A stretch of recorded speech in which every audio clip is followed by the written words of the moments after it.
Pag ako bumibili ng mga minamahal ng ubas sa Amerika, at kahit dito, papuntang Pangasinan or Tarlac,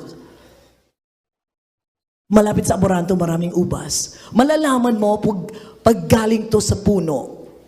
Dahil matamis.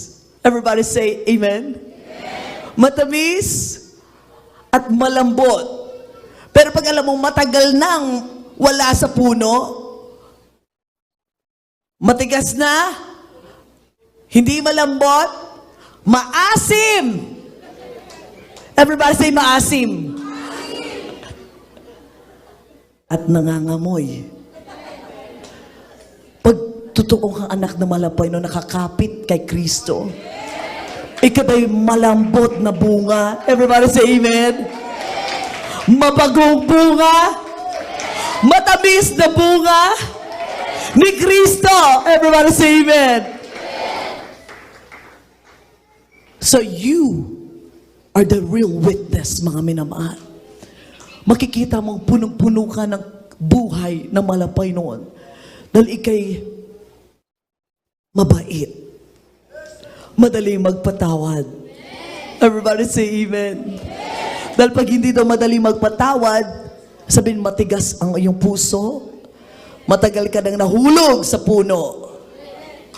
Kailangan daw laging sweet ang spirit. Matamis ang spirito mo. Everybody say amen. Everybody, sweet spirit.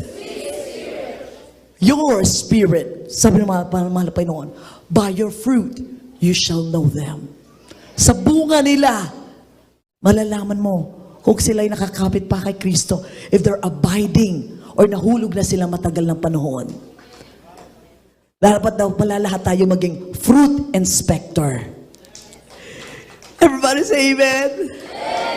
Fruit inspector.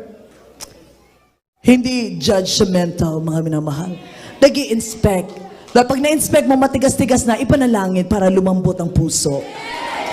Everybody say amen.